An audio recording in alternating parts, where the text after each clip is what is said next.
Hey, yo, it's Popperazzi Platinum Plus Pole, a.k.a. $100,000 bail, no jail, $100,000 watch, just watch. And you're now politicking with Popperazzi. So today we politicking about the history between me and King Yella and what led up to us dissing each other today. So to talk about King Yella is to take it all the way back. You gotta take it all the way back at least 10 years. 10 years ago, I started a company. 10 years ago, I started a company called Ultra G.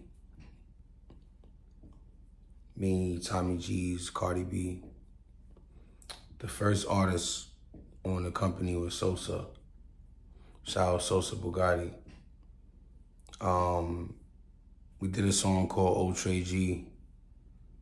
And when we did this record, it was Sosa's record. So let me put that out there. It was Sosa's record, right? It was Sosa's record. And I've been around Sosa for a long time. Before we did the record, you know, we was running around together. I was in a few of his videos before he was Ultra G. And, you know, I like what I seen. So I was playing Sosa real close. And, you know, I was saying to myself, if I get the opportunity to sign this dude, I probably will. But at that time, you know, Tommy already had a plan. Tommy already had Sosa geared up and ready to go. He dropped a couple of videos before we did the Ultra G video, which disappeared. But we're going to get there. So me and Sosa go to a studio in the Bronx. We go to the studio in the Bronx. I think it was Pyro Studio. I'm not for sure, but Pyro, correct me if I'm wrong.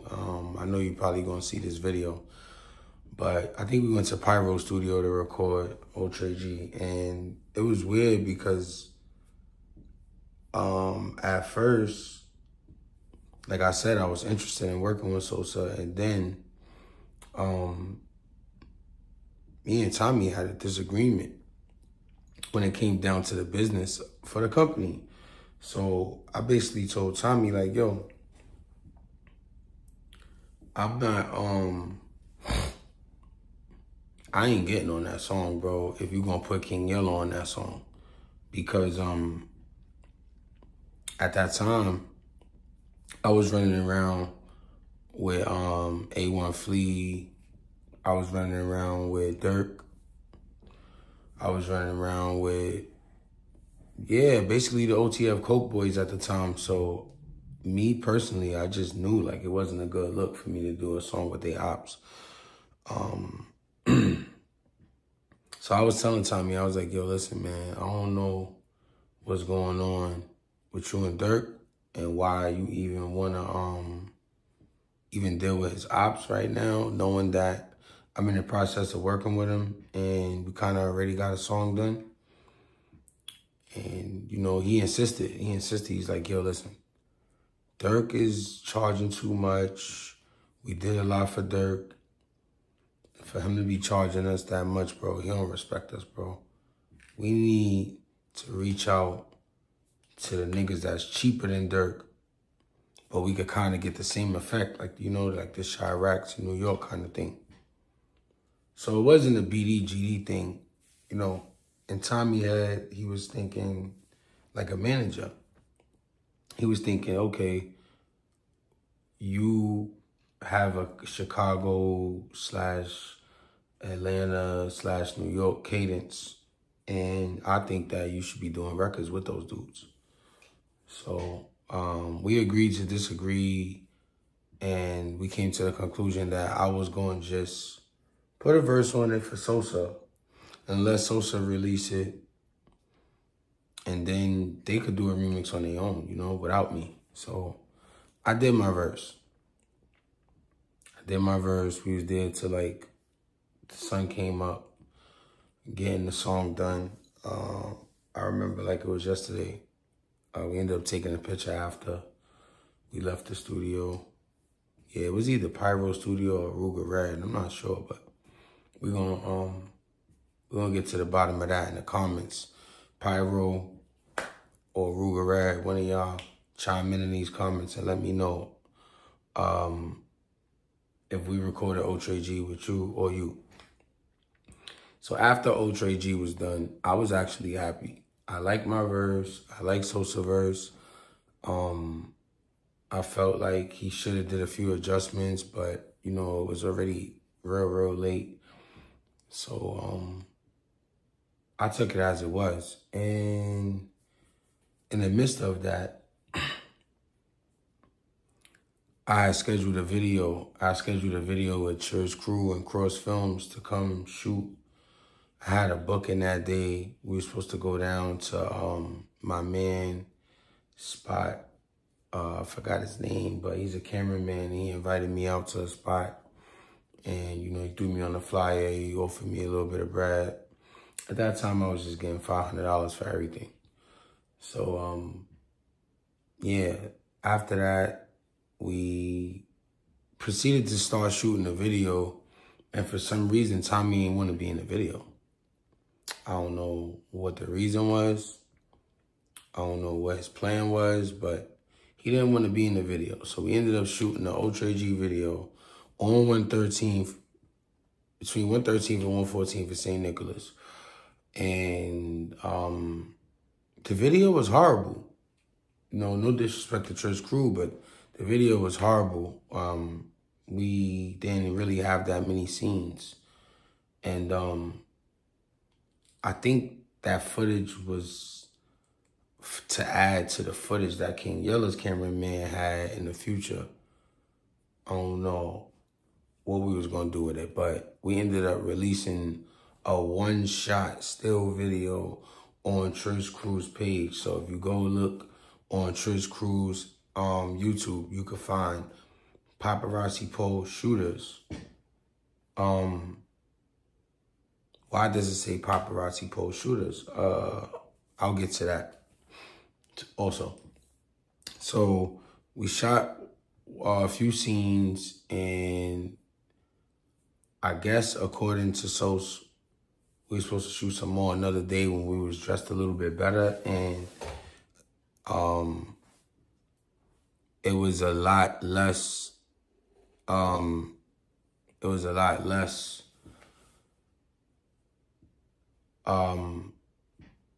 Confusion. So with that being said, a few days go by. We all excited about the record. We playing it everywhere we go. And what happens next? So what happens next is we do a little meeting. Downtown in Douglas for promotional treatment. And Tommy says, yo, listen, I got King Yella and I'm flying out. Yella already did his verse. I'm waiting for him to send the song back. Poe, don't be mad. Just do the video. We don't owe nobody no loyalty. We not from Chicago. Just do your video. I was pissed, but at that point, I was just like, all right, whatever, fuck it, I'm just not going to show up. Now, the day of the video, I forgot what happened, but I think Tommy and Yella took a picture on 113th by my light pole, and Dirk seen it. And Dirk reached out to A1 Flea and told A1 Flea to tell us if we want to hang around him, we can't be around them. So I let Tommy know what he said. and Tommy still wasn't trying to hear it. So when it came time to shoot the video, I was very, very skeptical. But the girl I was dealing with at that time, her name is Lil Rima. I think she told me, like, yo, just go shoot the video. Like, it's not that big of a deal. If you don't understand that you ain't got nothing to do with it, then, you know, he don't really fuck with you. So I ended up going to shoot the video. When I got downstairs, the whole block was on the corner. Yella and all of them was in the store taking pictures. I didn't get none of the pictures. If you go look back on his Facebook, my Facebook, or anybody's page from that time, there are no pictures of me and Yella. So after we left the block, we went down to my crib in Douglas. I had the stripper pole in the crib. I had some girls in the crib, a couple different groups of girls in the crib. None of them was Cardi B or Star Brim. I don't know why he always says, oh yeah, I was in there with Brimstar and everybody was popping pussy. First of all, Cardi had on a Pele Pele and she was with Tommy. She wasn't popping anything. She wasn't popping anything. She didn't even take her coat off in the video. And I wish that these goofies didn't lose the video, because then you would be able to see that Yella never met Star Brim, let alone wasn't in any type, way, shape, or form involved with Cardi B. Now, there was 4 girls in the room that he might have got involved with. None of them was Cardi B. None of them was Star Brim. And I don't want to mention their names because, you know, they grown, they got kids now, they got a life. Some of them is married. And I don't want to shine that type of light on their situation. So I'm going to keep that cordial. Now, the other 4 girls who was in the living room who actually participated in the video was my baby mom's, Janae, I think. I think she participated in the video a little bit. But when the girls seen Yella, they kind of didn't want to dance. So we kind of was just like mobbing in the video. I remember that. I remember coming in the building to go upstairs to shoot the video and somebody pulling out a camera and recording us, and it ended up on College Kid. And when it ended up on College Kid, we got another call. OTF Coke Boys, yo, listen. Y'all really ruining this for us, bro. Dirk is not happy about this. This is going viral. Why did y'all even bring them to New York? What are y'all thinking, bro? Like, y'all really about to fuck this up. Like, yo, it's not me, bro. These Tommy peoples and shit. You know what I mean? But I'm not going to disrespect them. You know what I'm saying? Like, we here, we working, we get the work done, I'm going to leave. He said, all right, cool. I don't think it's a good idea. I'm like, all right, cool. So, after we went upstairs, we shot the video.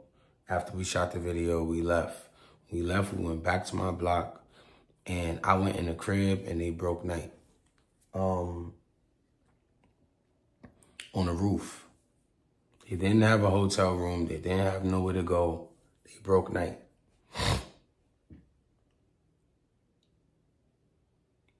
No way you did anything with anybody on the roof or in the building or in the store with all these goons around and all these cameras around.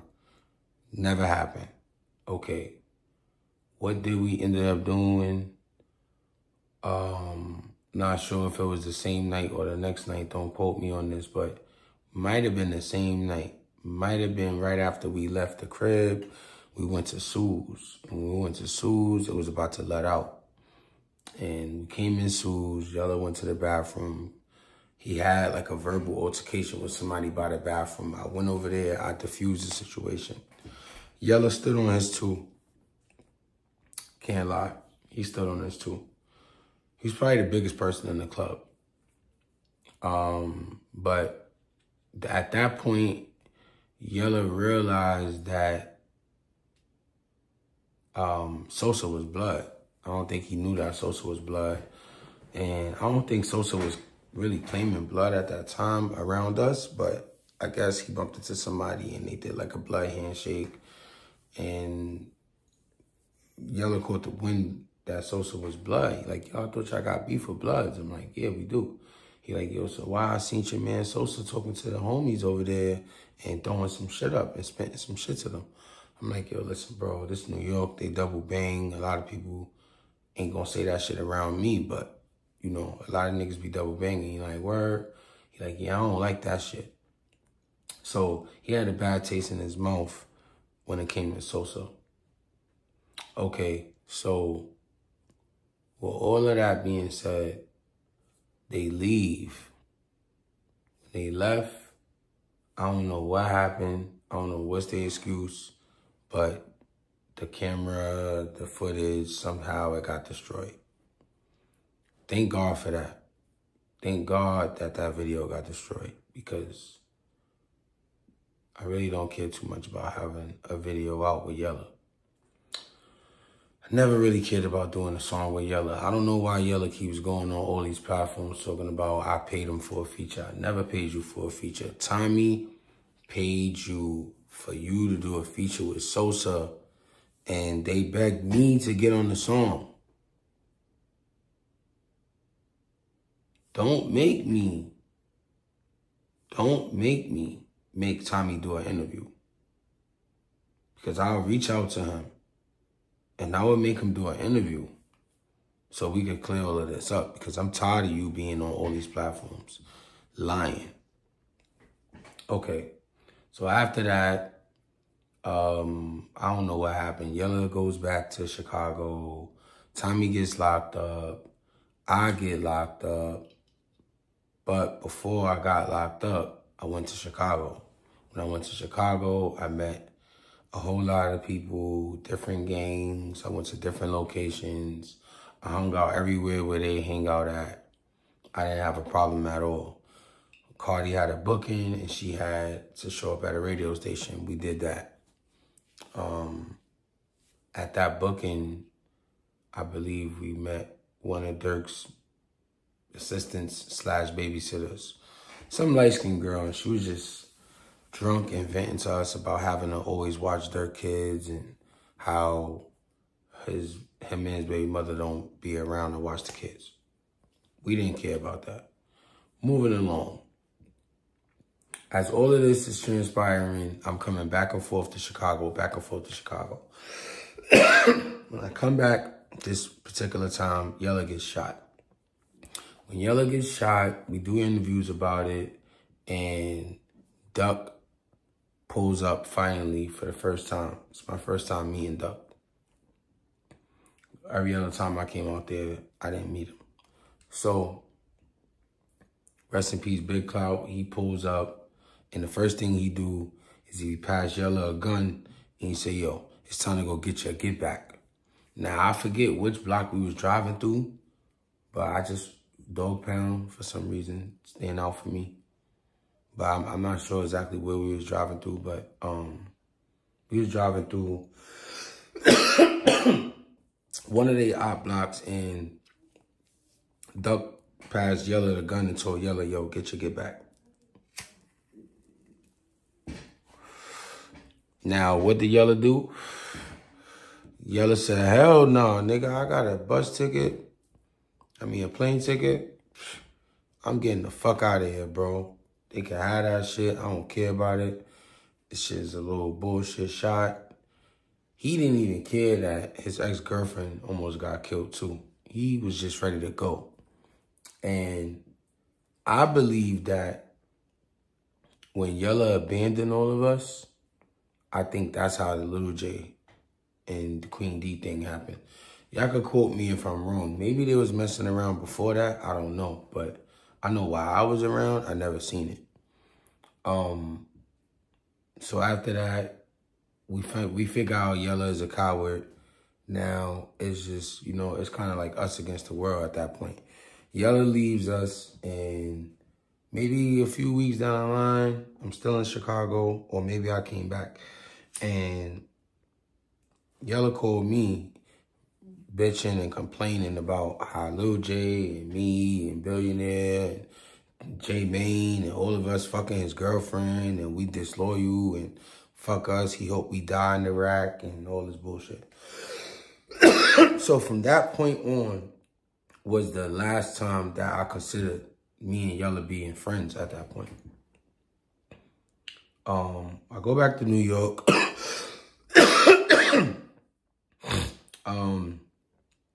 I think I end up catching a violation. I come home and I think me and Billionaire do the song with Cardi. I think Yella gets locked up the first time for some domestic shit or something. I don't think it was the gun yet. Then I believe Yella gets locked up again. But right before he got locked up, Yella decides that he wants to drop a diss record to Cardi. Why? When I asked him what was the reason, he said because she stopped answering the phone for him. I said, bro, she's married. He was so fanned out, he couldn't understand that. What else happened? So he drops the stupid song. Does 1 million views. He's hyped about it. He starts lying, saying he signed to Money Team. Then he starts lying, saying he signed to Cash Money. Then he starts lying. He says Whack 100 signing them. So he's just doing all these publicity stunts. And in my head, I'm just like, all right, so this is a rollout. This is his pedigree. This is what he do.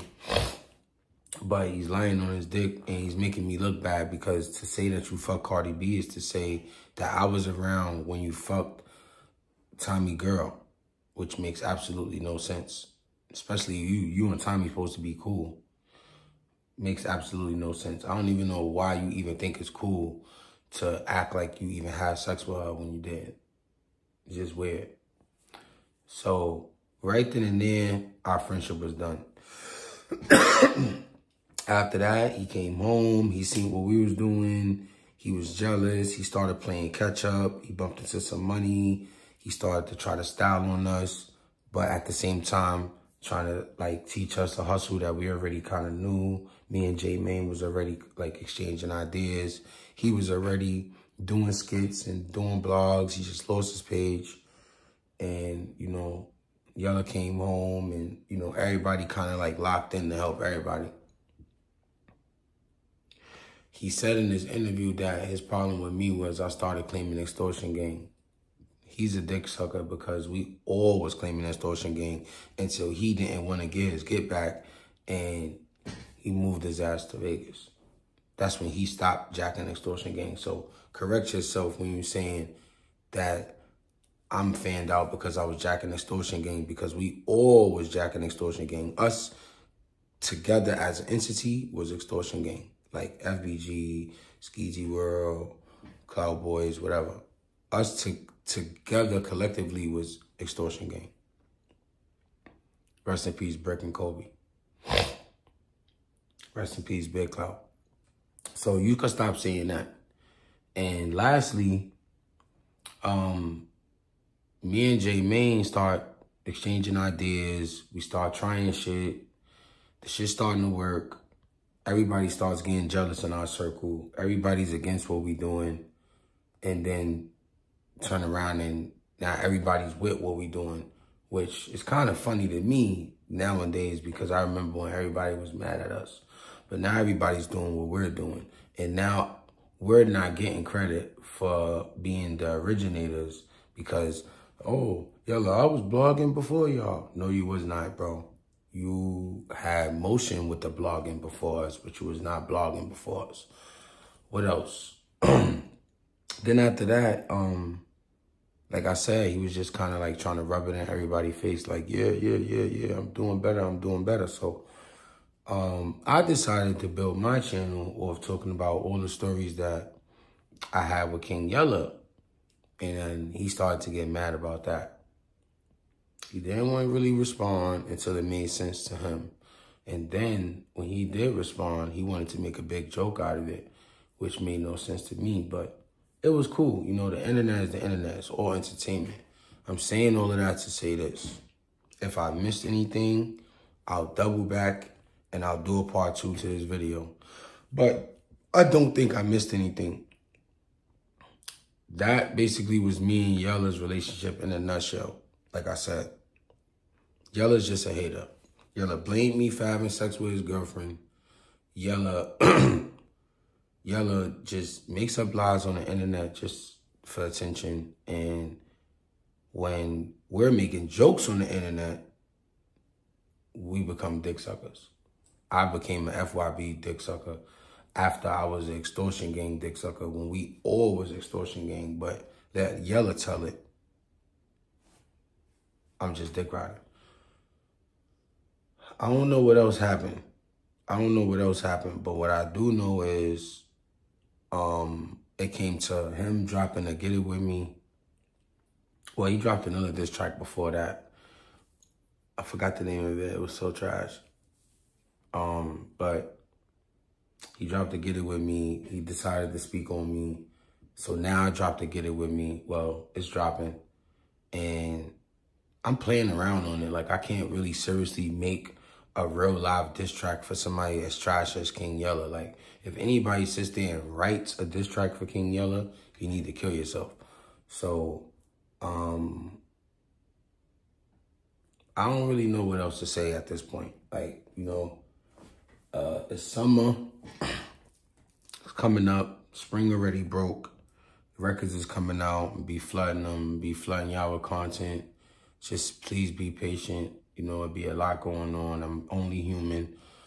This is episode 10. I made sure that I ran it for at least 30 minutes because I know that I haven't been on. I just been moving around. I've been moving around state to state. You know what I'm saying? I've been bringing my little war with me everywhere I go just to try to keep this content coming to y'all, so bear with me.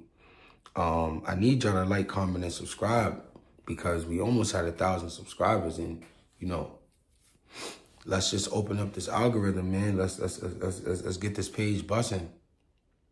Shout outs to everybody that I mentioned in the story, good, bad, ugly, or indifferent. You know what I'm saying? I ain't really up here trying to bash nobody or create no issues. I'm just speaking my piece.